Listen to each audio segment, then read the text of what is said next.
ये है असली आचार, ये है असली आचार। और बेचारी जवानी की कोई फोटो है, सिगरेट उगरेट पीते हुए लड़की लड़की के साथ बैठे हुए। यूट्यूब में जो भी ट्रेंडिंग करने लगेगा उसको ट्रॉल होना है। आचार प्रशांत को पकड़ लिया, धीरेन्द्र शास्त्री को पकड़ लिया, जैसे ट्रेंडिंग करने लगे वैसे ही ट्रॉलरों ने उनका बैकग्राउंड खंगाला। सुबह उठे तो ये 4 फल खाएं और वज्र जैसा शरीर बनाए, कुछ नहीं होता, सबके चक्कर में मत पड़ो। तुम सिर्फ 10 किलोमीटर भागो और बालू उठा के गंगा पे फेंक लिया करो। आज ही मैंने किताब खरीदी है। आज क्या किताब लिखी मैंने, उसकी एक लाइन पढ़ी, मुझे इतना मजा आया।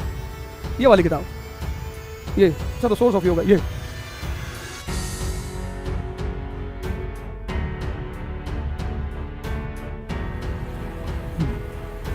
जय हिंद फ्रेंड्स।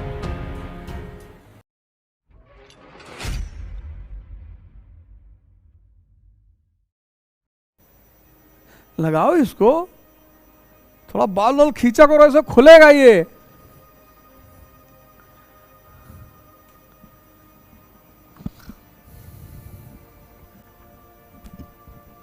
अरे अभी जातिवाद पे ही तो ट्रोल कर दिए सब हमको, बहुत भयंकर वाला ट्रोल कर दिए।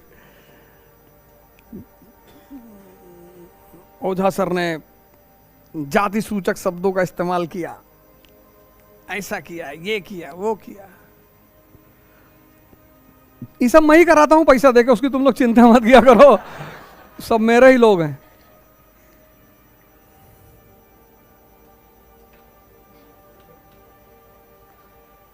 सब मेरे आदमी। देखो YouTube का एक लॉगरिथम है, जो YouTube में जो भी ट्रेंडिंग करने लगेगा उसको ट्रॉल होना है। जैसे आचार प्रशांत, जैसे ट्रेंडिंग करने लगे वैसे ही ट्रॉलरों ने उनका बैकग्राउंड खंगाला। और बेचारी जवानी की कोई फोटो है, सिगरेट उगरेट पीते हुए लड़की लड़की के साथ बैठे हुए। ये है असली आचार, ये है असली आचार।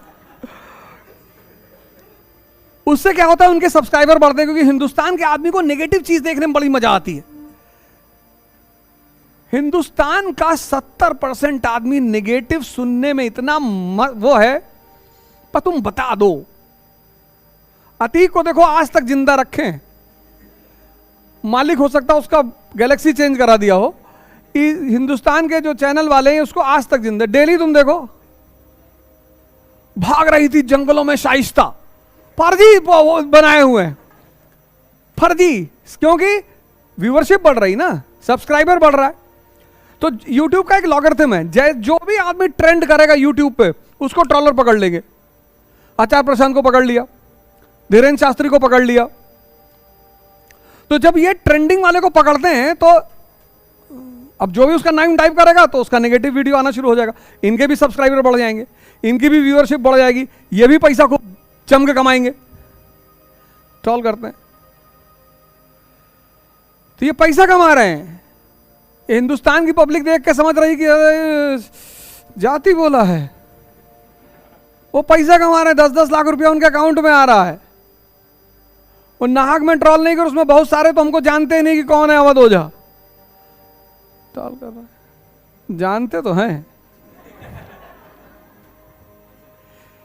और एक इंटेंशन होता है कि सामने वाले की मानसिकता को तोड़ दो,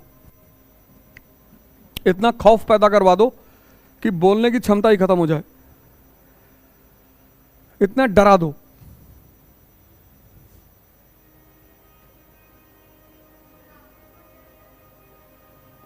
हमसे कौन डरेगा? हम ही डरते हैं लोगों से। हमसे काहे कोई डरेगा? हम और डराएंगे क्यों? हम तो अहिंसा में विश्वास करने वाले आदमी हैं। हम अगर बंदूक टीवी में देख लें तो बेहोश हो जाएं, तो तुम सोच लो।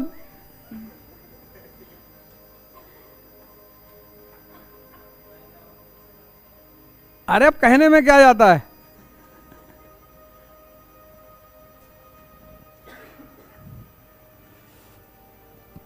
और मुसीबत दुनिया में एक ऐसी चीज होती है जो या तो तुम्हें खत्म करती है और या तुम्हारे जीवन के नए दरवाजे खोल देती है।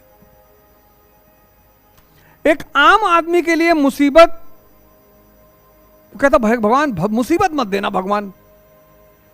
अगर राम को मुसीबत नहीं मिलती कभी भगवान नहीं बनते ही नहीं। ये जो बाहर डॉक्टर अंबेडकर की फोटो देखते हो ना, ये मुसीबत की देन है। ये मुसीबत की देन है, मुसीबत की।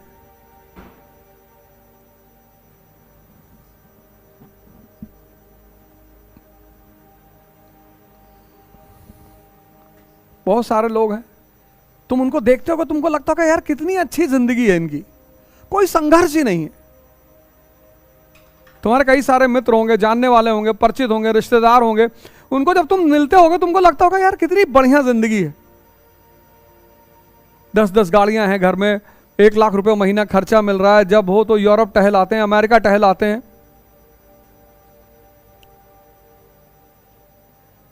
और तुम्हारी जिंदगी एनसीईआरटी में बीती जा रही।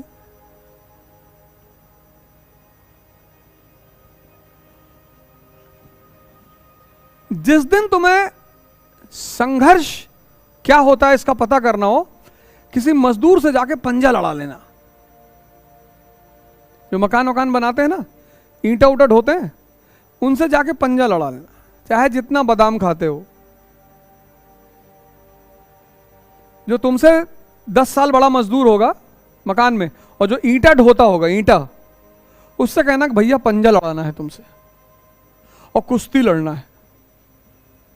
और इसे उठा के और इतनी बार नचाएगा, तुम्हें पहली बार ताकत का अंदाजा होगा कि भाई ताकत कैसे पैदा होती है।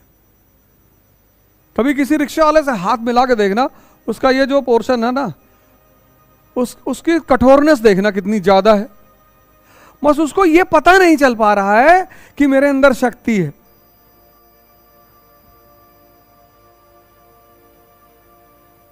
उसको ये पता नहीं चल पा रहा है कि मेरे अंदर शक्ति है। वो सोच रहा है मैं गरीब हूं, मैं रिक्शा वाला हूं। वो हनुमान जी वाली दशा है उसकी, शक्ति बहुत है, उसको पता ही नहीं है। और यहाँ कितने लोग हैं जो सुबह उठ के बादाम, पिस्ता, अंजीर, यूट्यूब पे तो बहुत पड़ा हुआ है ना कि सुबह उठें तो ये 4 फल खाएं और वज्र जैसा शरीर बनाएं। कुछ नहीं होता, सबके चक्कर में मत पड़ो। तुम सिर्फ 10 किलोमीटर भागो और बालू उठा के गंगा पे फेंक लिया करो। जितना पसीना बहेगा उतनी ताकत तुम्हारी बढ़ती चली जाएगी। बस यही नियम है शुद्ध, बाकी कोई नियम ही नहीं है। हाँ, नहीं भागी कभी? टेस्ट करिए ना। मंजन करते थे, इसीलिए करते थे, दांत उनके कभी कमजोर नहीं होते थे।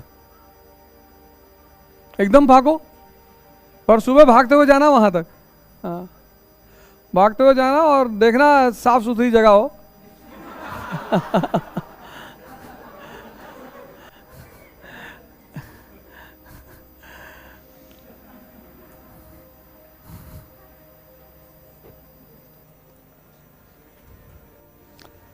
नहीं, गंगा जाती हो ना तो उनकी मट्टी निकालना अंदर से पानी में हाथ डाल के, हाँ, उसको खाओ। वो मिट्टी बहुत प्यारी चीज़ है। पहले लड़कों की इम्यूनिटी लेवल बहुत अच्छी है। जैसे हमारी जो सोसाइटी है नोएडा में, तो वहाँ एक बच्चों के लिए खेलने के लिए पूरा बालू वालू रखा गया है। तो वहाँ बच्चों को पेरेंट्स ले आते हैं खिलाने के लिए उसमें, क्योंकि इम्यूनिटी सबसे ज़्यादा मिट्टी बढ़ाती है। और मिट्टी खाने का जो मज़ा है वो बचपन में जितने लोग ठोके गए होंगे उनको पता होगा। और मैं बड़े लंबे अरसे तक ये जो दिया होती है ना दिवाली वाली, इसको तोड़ तोड़ के खाता था। वो इतनी, जैसे कुल्हड़ की मैं चाय पीता हूँ तो चाय कुल्हड़ ही तोड़ लिया।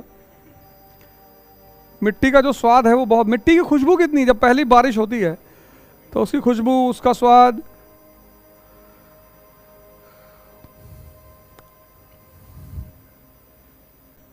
तुम अगर भगवान शंकर की पूजा करते हो तो करो, बस ये पता कर लो कि इनकी पूजा क्यों करनी चाहिए। और एक बात जान लेना, भगवान की पूजा नहीं की जाती, भगवान को फॉलो किया जाता है।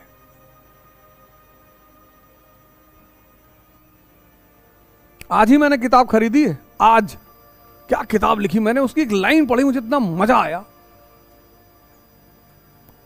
शंभू का मतलब क्या होता है?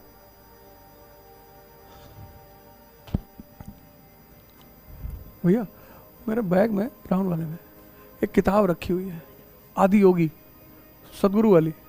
3-4 हैं, एक ही लेके आना। बोला हम एक बैग लेके चलते हैं, उसमें 3-4 किताब तो लेके चलेंगे ही चलेंगे। किताबों ने भाई साहब जीवन बदल दिया, और जीवन नहीं बदला, पता नहीं क्या क्या कर डाला।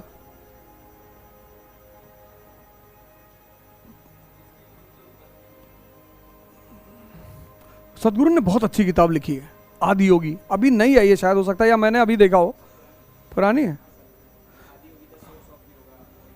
हाँ हाँ, जिसपे भगवान शिव की फोटो बनी हुई। और एक लाइन पढ़कर तो दिमाग घूम गया मेरा कि अरे क्या बात है, इस देश का आदमी क्यों परेशान हो गया। वो पूजा करने लगा। पूजा नहीं करना है, फॉलो करना है। यही तो डॉक्टर अंबेडकर कहते हैं कि मेरी मूर्ति मत बनाना, मेरी पूजा मत करना, मुझे फॉलो करना, तभी तुम्हारी जिंदगी बदलेगी। तो तुम्हारा जो हनुमान जी की पूजा कर रहे हो वो गलत नहीं है, तुम उनके बारे में कुछ जान ही नहीं रहे हो, बस पूजा किए जा रहे हो। तो भक्ति बुरी नहीं है, अंध भक्ति ने तो मीरा को भगवान बना दिया।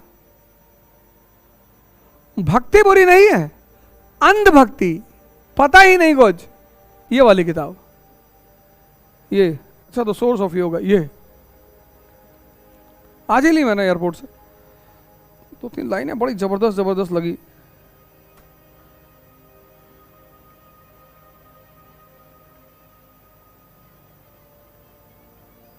क्या लाइन लिखते हैं Sadhguru. Human beings have a fundamental longing to know. मतलब इंसान के पास मौलिक रूप से ये लॉन्गिंग का मतलब हुआ कि उसके पास एक मौलिक, फंडामेंटल मतलब मौलिक वो है कि उसे हर चीज जानना चाहिए, उसे हर चीज जानने का वो है अर्ज। हाँ, अर्ज है, मतलब वही तो मैं बार बार कहता हूं, क्यूरियोसिटी। ये लाइन का इसी उत्सुकता। हाँ, human beings have a fundamental longing to know, only the spirit of questioning will quench this longing. सिर्फ द स्पिरिट ऑफ क्वेश्चनिंग, यही तो छूट गया हमारे समाज में, द स्पिरिट ऑफ क्वेश्चनिंग।